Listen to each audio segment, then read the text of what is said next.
लखनऊ की तंग गलियों में बसा हमारा 2 मंजिला मकान मानो हमारे परिवार की धड़कन था। बाहर की भागदौड़ और शोरगुल से दूर अंदर एक शांत और स्थिर जीवन चल रहा था। पिताजी, जो सरकारी दफ्तर में क्लर्क थे, अपनी ईमानदारी और सीधेपन के लिए जाने जाते थे।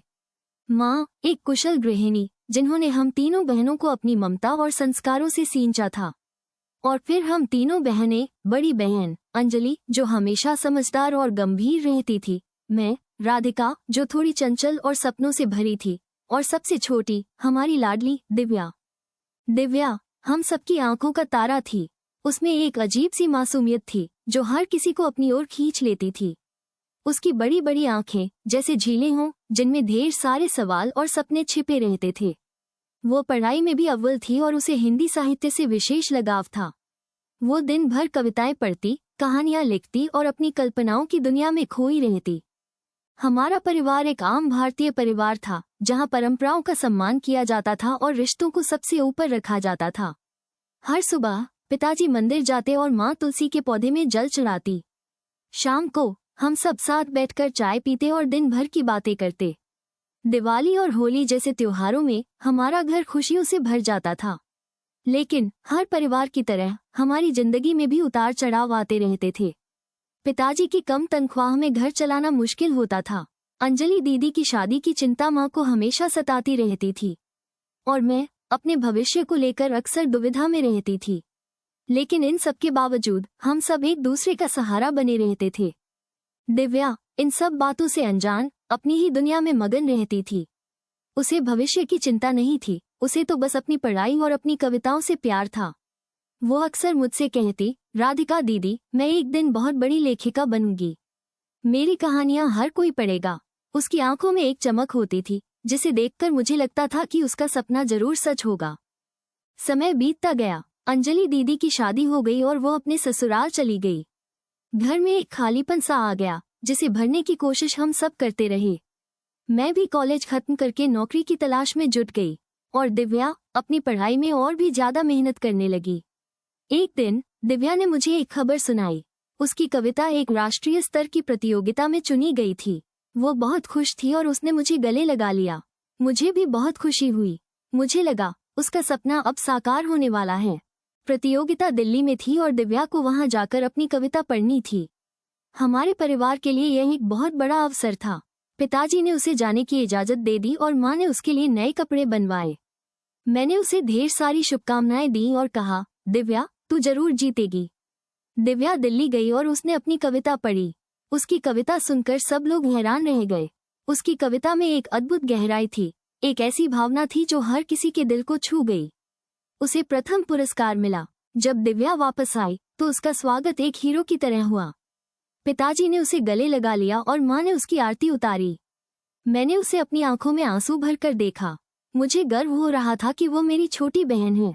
दिव्या की सफलता ने हमारे परिवार में एक नई उम्मीद जगा दी थी। पिताजी ने अब ज्यादा मेहनत करना शुरू कर दिया था ताकि वे दिव्या की पढ़ाई में मदद कर सके। माँ ने दिव्या के लिए एक अलग कमरा बनवाया ताकि वो शांति से पढ़ सके और मैं दिव्या को हर तरह से सपोर्ट करने के लिए तैयार थी। लेकिन जिंदगी हमेशा सीधी रेखा में नहीं चलती। दिव्या की सफलता के कुछ महीने बाद पिताजी बीमार पड़ गए। उन्हें फेफड़ों का कैंसर था। ये खबर सुनकर हमारे पैरों तले से जमीन खिसक गई। हमने पिताजी का इलाज कराने में कोई कसर नहीं छोड़ी। हमने अपनी जमा पूंजी तक लगा दी। लेकिन भगवान को कुछ और ही मंजूर था। कुछ महीनों बाद पिताजी चल बसे। हमारे परिवार पर दुखों का पहाड़ टूट पड़ा। माँ बिल्कुल टूट गई। मैं और अंजलि दीदी माँ को संभालने की कोशिश कर रहे थे और दिव्या चुपचाप एक कोने में बैठी रहती थी। पिताजी की मौत के बाद हमारी जिंदगी बिल्कुल बदल गई। घर की आर्थिक स्थिति और भी खराब हो गई। मुझे नौकरी करनी पड़ी और अंजलि दीदी भी अपनी तरफ से मदद करने लगी। दिव्या अपनी पढ़ाई के साथ साथ घर के कामों में भी हाथ बटाने लगी। एक दिन दिव्या ने मुझसे कहा, दीदी मुझे अब आगे नहीं पढ़ना है। मैं नौकरी करूंगी और घर का खर्चा चलाऊंगी। मैंने उसे समझाने की कोशिश की, दिव्या तू ऐसा मत कर। तू पढ़ लिख कर अपना सपना पूरा कर। घर का खर्चा तो हम सब मिलकर चला लेंगे। लेकिन दिव्या नहीं मानी। उसने कहा, मेरा सपना तो पिताजी का था, अब वे नहीं रहे तो मेरा सपना भी खत्म हो गया। मुझे बहुत दुख हुआ। मैं जानती थी कि दिव्या अपने पिताजी को कितना प्यार करती थी। उसकी सफलता में पिताजी का बहुत बड़ा हाथ था और अब पिताजी के जाने के बाद उसका सपना टूट गया था। मैंने दिव्या को नौकरी करने से नहीं रोका। मैंने सोचा शायद यही उसकी खुशी है। दिव्या ने एक स्कूल में टीचर की नौकरी कर ली। वो बच्चों को हिंदी पढ़ाती थी और उन्हें कविताएं लिखने के लिए प्रेरित करती थी। वो अपनी नौकरी से खुश थी, लेकिन मैं जानती थी कि उसके अंदर कहीं न कहीं एक अधूरापन था। कई साल बीत गए, दिव्या की शादी हो गई और वो अपने ससुराल चली गई। मैं भी अपनी जिंदगी में व्यस्त हो गई, लेकिन मैं दिव्या को कभी नहीं भूली। एक दिन मुझे दिव्या का फोन आया। उसने कहा, दीदी मैं फिर से कविताएं लिखने लगी हूँ। ये सुनकर मुझे बहुत खुशी हुई। मैंने कहा, दिव्या तू लिख, तू जरूर लिख, तेरा सपना कभी खत्म नहीं हो सकता।